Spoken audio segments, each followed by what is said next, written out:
dulu nih biar semuanya. Ayo maju. Penonton mana tepuk tangannya?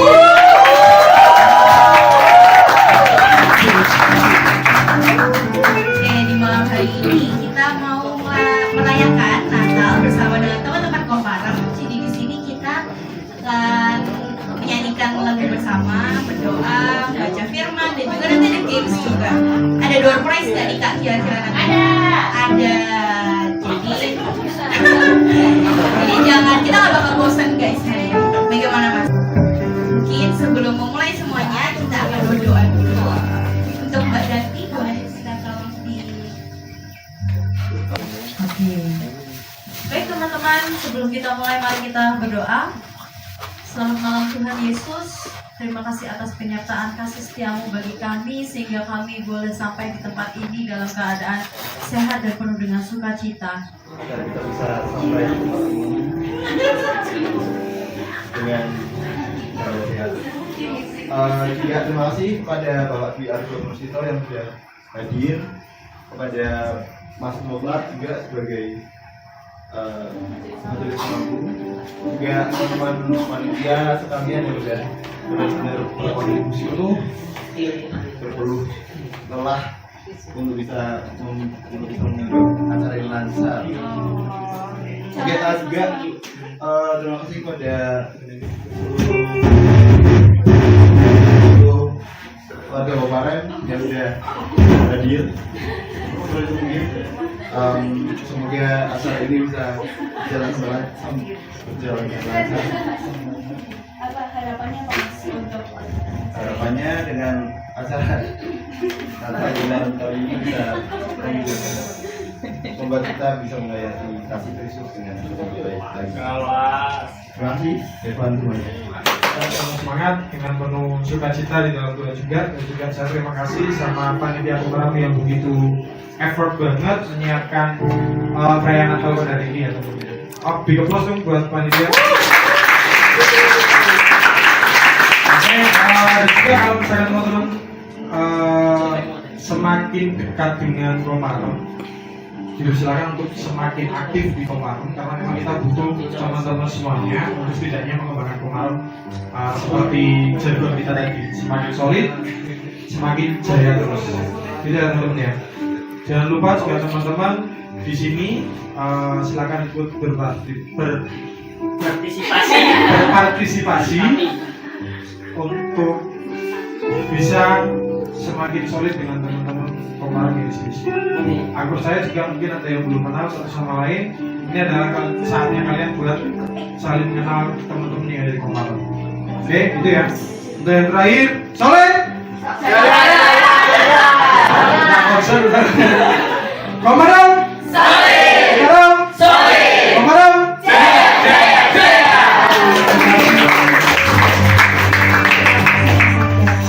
Sebelum mulai acara pada apa ini sore malam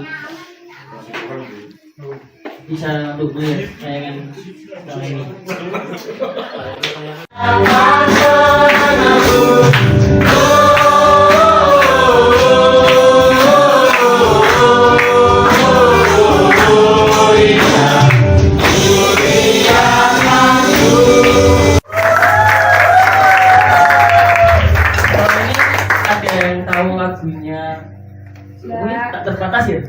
Tak terbatas punyanya kita per band ya.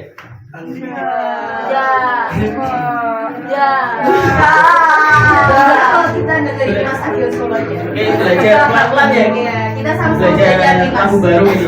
Ya enggak baru sih sebenarnya. Baru sih lingkungan kita. Iya, betul.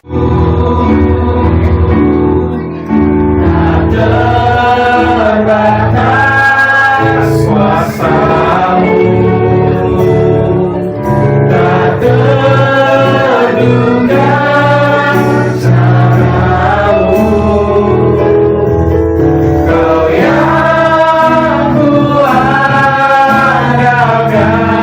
di setiap langkah hidupku.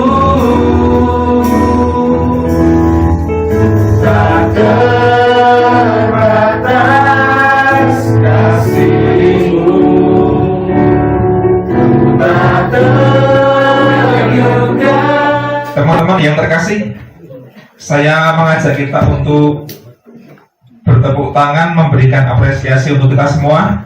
Tepuk tangan. Terima kasih panitia, terima kasih tim musik yang aransemennya keren. Nah, gimana yang tekpon gue ya? Aku tidak setrum. Itu kursi apa? Kursi? Kursi, jangan itu kayak ustad. Ya nanti kalau saya capek saya duduk aja. Teman-teman, renungannya nggak usah terlalu ini ya, terlalu formal. Saya punya beberapa cerita. Slide-nya sudah ya mas ya, slide-nya. Nah, ditayangkan temanya teman-teman ketika menerima tema ini, temanya tuh here comes the sun, the sun, the sun, the sun. Artinya apa sih? Ada yang tahu?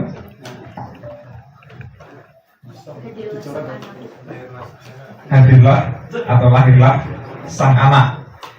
Tema ini saya menduga, saya nggak tahu bagaimana teman-teman entah pengurus atau komisi yang mencari dan kemudian memutuskan tema ini. Tapi saya langsung teringat pada judul lagu Here Comes the Sun, S-U-N ya, matahari. Ya artinya kurang lebih tadi lah, hadirlah matahari. Matahari sudah terbit kayak gitu ya. Matahari sudah tiba. Nah lalu sun-nya, mataharinya diganti dengan sun. Sama-sama sun ya? Sun. Sayangnya sun nggak ikut. Here comes the sun.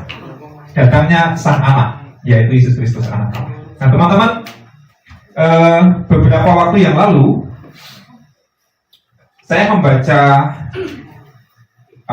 postingan di thread. Ada yang pakai thread, main thread. Thread itu katanya untuk orang untuk umur 30 ke atas ya. Jadi teman-teman Gen Z ini TikTok dan sebagainya. Tapi di thread itu ada postingan yang menarik. Ada beberapa persoalan yang dihadapi oleh anak-anak generasi Z. Kita kuliah studi ketiga. Salah satunya itu yang sangat populer adalah brain rot, otak yang maaf. Gimana pengamatan mbak?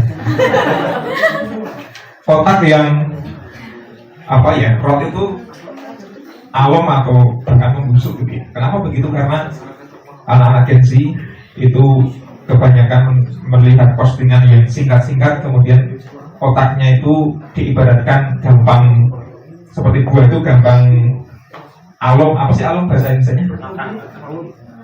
Layu kan, gampang layu lalu coklat dan membusuk gitu, cepat begitu. Katanya begitu ya. Saya nggak yakin begitu, tapi itu yang terjadi fenomena. Yang kedua adalah pergumulan teman-teman generasi Z khususnya adalah kesehatan mental yang semakin serius. Nggak tahu ini Mbak Cynthia yang baru saja meraih gelar predikat apa namanya psikolog, bisa cerita banyak soal itu. Benarkah anak-anak Gen Z itu mudah tergoncang psikologisnya? Karena sekarang sangat banyak. Dan salah satu yang membuat psikologis atau kejiwaan teman-teman Gen Z adalah medsos tentu saja. Karena apa namanya, medsos membuat kita serba panik. Kita tidak bisa santai karena kita terpacu untuk terus bersaing, pengen mendapat likes, pengen mendapat share, pengen melihat yang lebih dan lebih dan lebih. Nah itu katanya bikin otak kita gampang stres. Benar apa enggak? Tentu teman-teman tidak semua mengalami itu ya. Tetapi yang mengejutkan, 2 minggu yang lalu ada salah satu pemuda yang hari ini nggak hadir ya. Dia curhat via WhatsApp dan apa namanya, pengen bunuh diri teman-teman. Ada yang pernah mikir gitu nggak sih? Ya nggak usah ngomong ya. Tapi sekarang katanya beberapa anak muda itu mudah terpicu untuk bunuh diri. Nah diajak ketemu nggak mau, maunya cuma via chat WA kan, ya oke lah, dengan segala keterbatasan tetap kami bercakap-cakap. Nah, akhirnya sampai sekarang masih hidup, tentu harapannya masih hidup terus, dan ini masih dalam proses percakapan. Saya pujuk-pujuk, ayo ketemu, tak jajak ke ngopi dan sebagainya, tapi belum mau, tapi oke lah, masih bertahan dan sedang dalam proses. Jadi saya ingin mengatakan bahwa hidup kita itu lumayan berat sebagai anak muda. Saya generasi milenial, Gen Y, Gen Z. Di bawahnya namanya Gen Alpha ya, saya tahu namanya. Umur berapa saya nggak hafal, tapi pokoknya teman-teman rata-rata saya pikir Gen Z. Nah, salah satu kemudian yang membuat pergumulan itu bisa teratasi menurut saya adalah ketika manusia itu masih punya satu hal yang sangat penting, namanya harapan. Namanya harapan. Nah, saya ingin ngomong itu tok malam ini teman-teman. Maka, next, Mas Erik. Lagu ini teman-teman, sejarahnya, nah ini tahu siapa? Oh tahu ya? Oh, saya terkejut. Teman-teman tahu The Beatles. Ya mungkin grup band yang paling terkenal sepanjang sejarah. Dia foto di Abbey Road. Abbey Road. Dan lagu Here Comes the Sun itu lagu yang diciptakan oleh grup band ini. Next. Here comes the sun, gitu ya. Here comes the sun, and I say it's alright.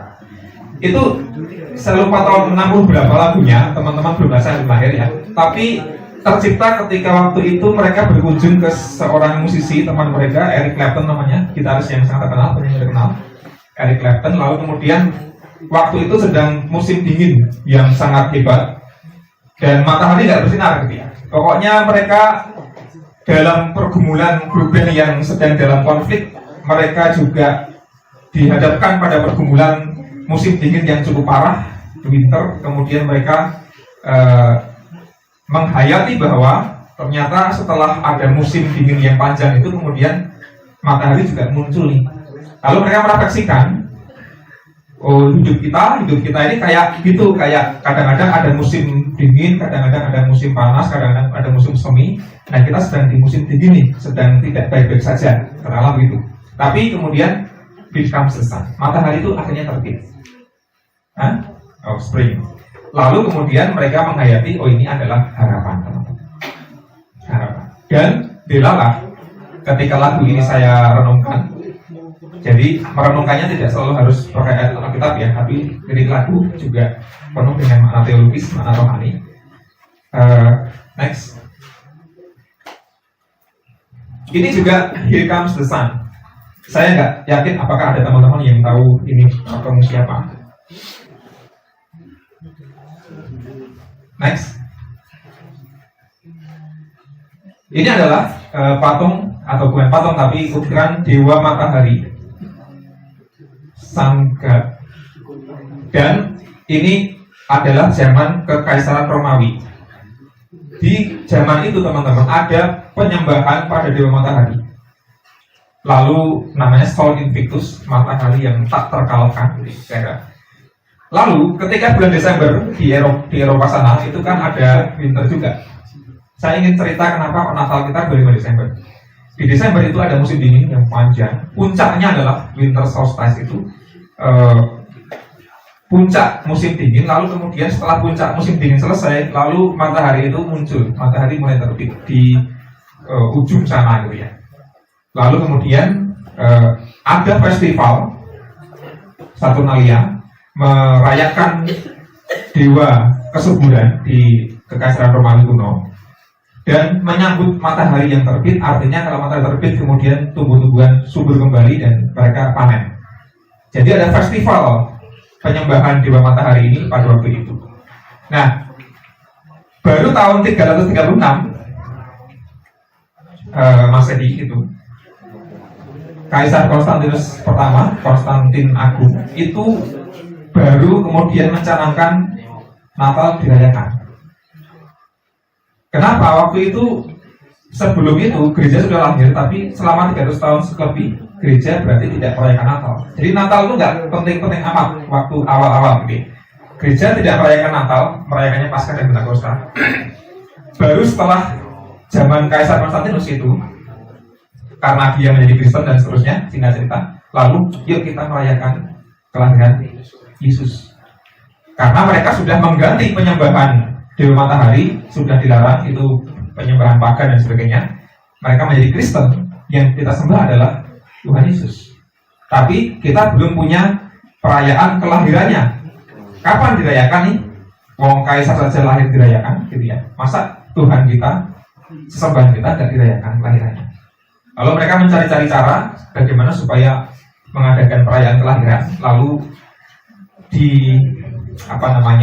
dipinjamlah, diubahlah perayaan winter solstice itu kemudian menjadi perayaan Natal. Ya udah, kita pakai dan kita ganti festival penyembahan dewa kesuburan dan dewa matahari itu menjadi festival kelahiran Tuhan Yesus. Yesus dihayati sebagai matahari, mentari yang terbit setelah musim dingin yang panjang. Lalu baru tahun 354 oleh Paus Liberius ditetapkanlah kalau begitu Natal mulai 25 Desember. Nah itu teman-teman secara singkat, ini hanya untuk wawasan. Jadi gereja tidak merayakan Natal sejak gereja lahir, tapi baru pada abad yang keempat. 3 abad kita nggak Natalan, kita nggak Natalan. Baru kemudian dianggap penting lahirnya Tuhan Yesus. Sampai sekarang sih Natal kemudian menjadi perayaan yang sangat ramai dan sangat terkenal di gereja. Tapi waktu itu tidak begitu penting. Next. Nah ini baru masuk Alkitab. Jadi setelah lagu, nanti Alkitab, nanti di ujung kita akan nyanyi lagu bareng-bareng ya. Lagu yang saya lagi suka lagu-lagunya Bernadia. Hah? Kamu juga ya? Sip. Nggak tahu kenapa, mungkin karena sering galau jadi lagu Bernadia gitu ya. Hah? Indonesia Bernadia. Oh, WIB gitu ya. Indonesia Bernadia. Saya baru tahu istilah itu. Thank you. Lagu apa yang paling suka Bernadia? 1 bulan. Karena pengalaman masih ada sisa wangiku di bajumu. Waduh. Nah, nanti kita nyanyi lagu untungnya. Teman-teman, kalau tema PGI KW dan sebagainya itu kan ini, marilah kita pergi ke Bethlehem.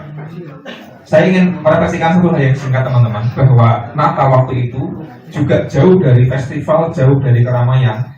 Ketika Yesus lahir itu, yang itu hanya segelintir orang. Justru yang mendapatkan berita itu adalah para gembala yang tadi lagunya dinyanyikan, suara malak dari surga dan sebagainya itu, hari Natal lahir bagi juru selamat. Para gembala lah, orang-orang kecil itulah orang-orang yang sedang tanda kutip kedinginan waktu itu, dan memang musim dingin gitu ya. Dan kemudian mereka lah yang menerima berita kelahiran Yesus. Dan tidak banyak orang yang tahu dan tidak banyak orang yang datang. Yesus lahir bukan di Yerusalem, di kerajaan, di pusat kekuasaan, di pusat keramaian, tetapi Yesus lahir di palungan gitu ya. Makanya lagu seperti palungan yang layakkanlah hatiku.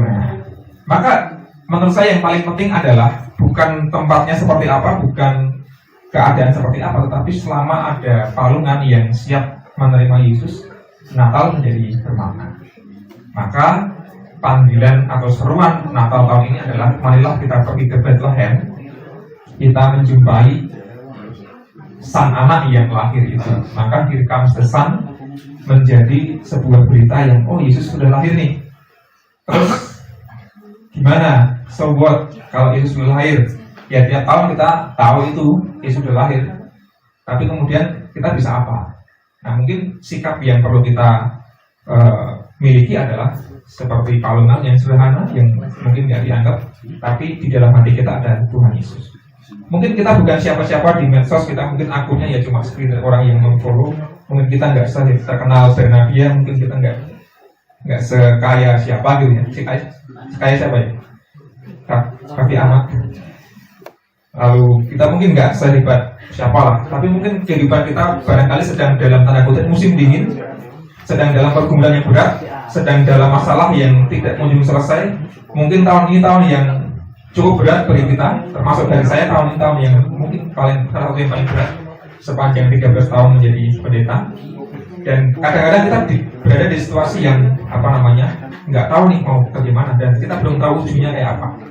Tetapi teman-teman, di penghujung tahun ini saya mengajak kita untuk tetap bersyukur dan punya satu hal yang namanya harapan gitu ya. Yang namanya harapan. Meskipun masalah kita banyak dan besar, jangan sampai kehilangan satu hal, yaitu harapan. Yang membuat kawan kita yang mau bunuh diri tadi itu tetap nggak jadi atau tetap bertahan adalah karena kemudian kami berbincang dan harapan itu menjadi penting. Oh, masih ada harapan. Jadi mengapa aku harus mengakhiri hidup ini? Hidup masih bisa terus berjalan lagi. Next. Nah, Yesus lahir, harapan bagi para gembala yang sederhana, yang miskin, yang kecil, dan hidup mereka terus berjalan. Life goes on. Ya, para gembala tetap jadi gembala, tetap miskin, tetap mungkin menderita, tapi mereka tetap kemudian punya harapan dan hidupnya berubah menjadi lebih sukacita. Nah, Natal barangkali bukan selalu harus hingar-bingar dan wah. Natal bermakna ketika kita merasakan kehadiran Yesus. Amin, teman-teman. Refleksi terakhir, kita nyanyikan lagu Bernadia. Tim musik silakan. Nah, untungnya hidup masih terus berjalan. Untungnya, Bumi masih sebentar. Oke, silakan. Ini tim musik kita. Menurut saya teman-teman, lagu ini sangat teologis, lagu ini sangat rohani. Lagu rohani tidak harus ada kata-kata Tuhan dan Yesus dan Roh Kudus gitu ya. Tapi lagu-lagu pop yang liriknya bagus, bermakna, menurut saya itu lagu-lagu yang punya nuansa rohani. Dan lagu ini konon memberkati banyak anak muda juga yang bergumul dan mereka terus berjuang, tetap berharap dan tetap bangkit dari keterpurukan. Kita boleh berdiri, teman-teman. Mari berdiri bersama-sama, kita merenungkan firman Tuhan melalui lirik lagunya Bernadia. Sampai arah saja ya. Sampai arah saja, ini enggak sampai atas. Dari awal sampai akhir.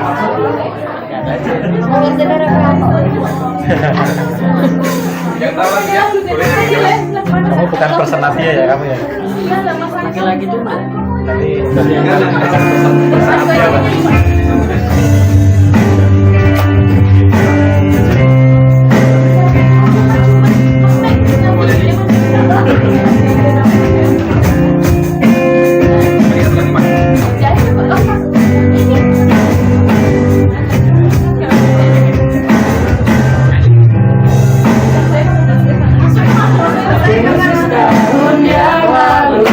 dijauhkan dari yang ditakdirkan untukku. Ingat saat itu ku lakukan hanya mengeluhku.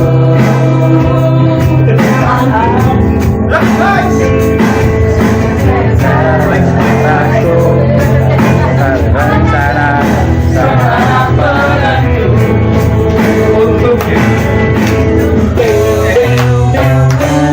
Untungnya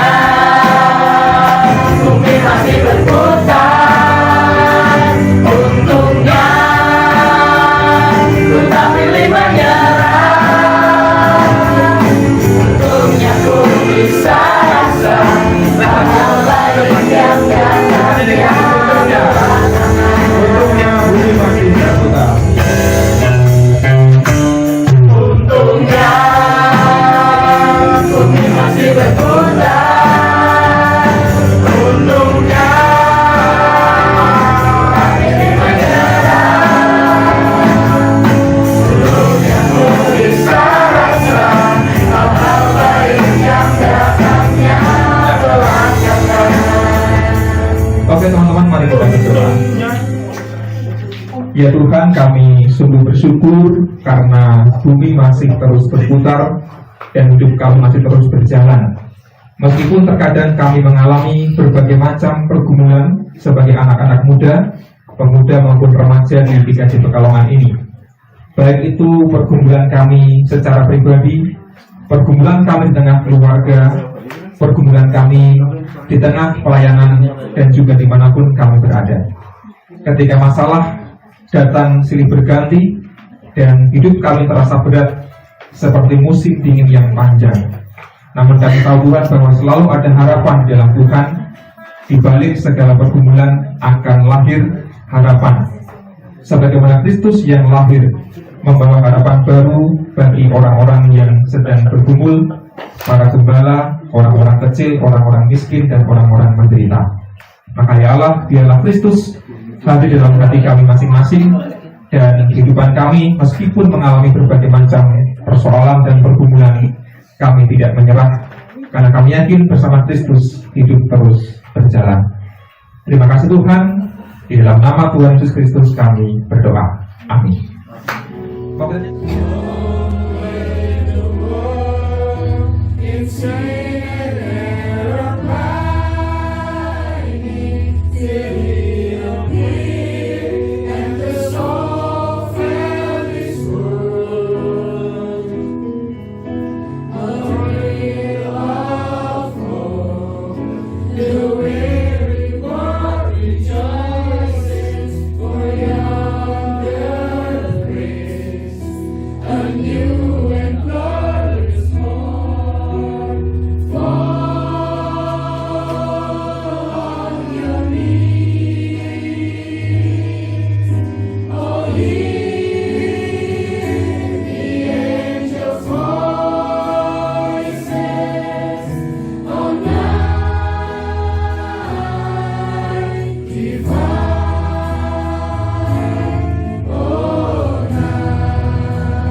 And the soul filled this world.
tidak menari, bukan menari, bukan menari, bukan menari, bukan tidak menari, bukan menari, bukan menari, bukan menari, bukan tidak menari. Bila roh Allah ada di dalamku, bukan menari, tidak menari. Bila roh Allah ada di dalamku, bukan menari, tidak menari. Bukan menari, bukan menari, bukan menari, tidak menari.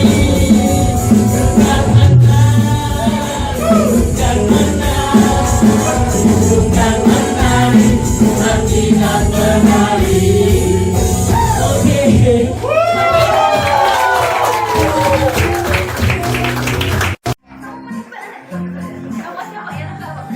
Ya, kita siap.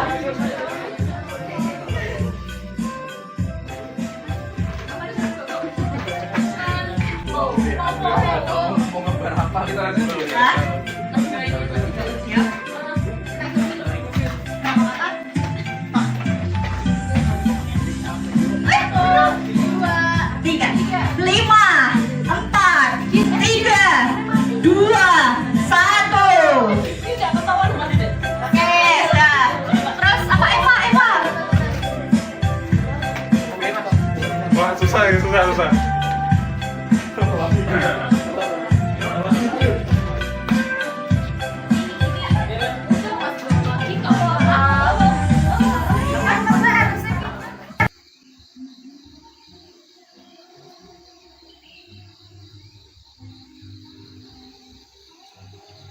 Hai Tuhan menyertai engkau.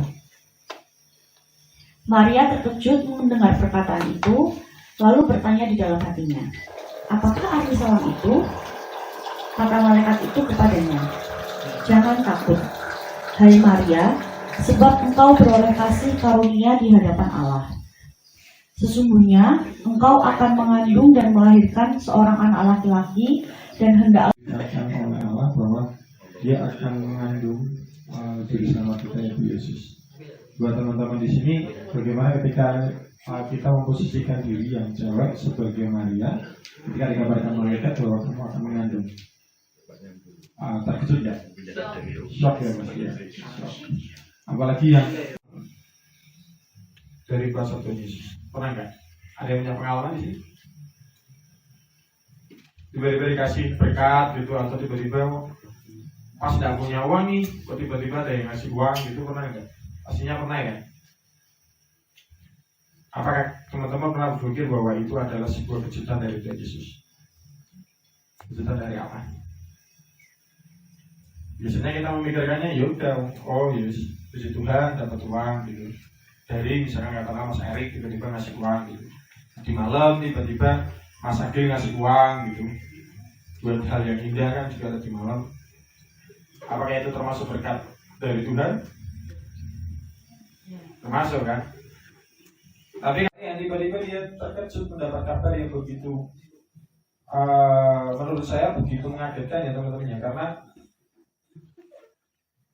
jadi dirinya dia yang sebagai perawan tiba-tiba diberikan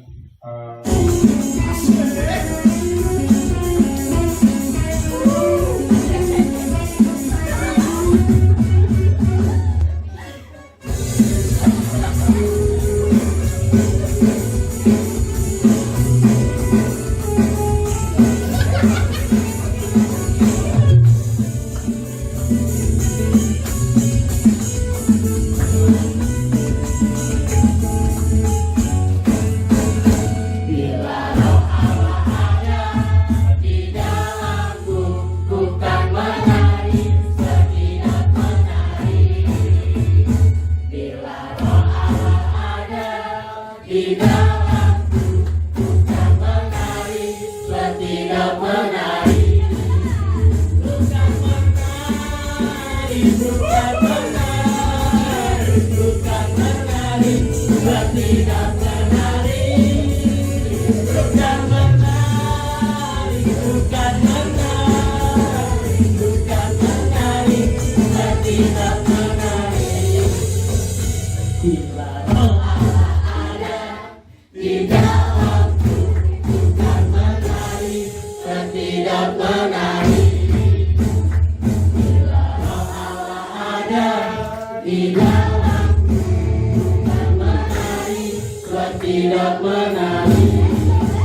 tidak menari. Bila roh Allah ada di dalamku, bukan menari, Tuhan tidak menari. Bukan menari, bukan menari, bukan menari, Tuhan tidak menari. Bukan menari, bukan menari, bukan menari, Tuhan tidak menari. Bila roh Allah ada di dalamku, bukan menari, Tuhan tidak menari.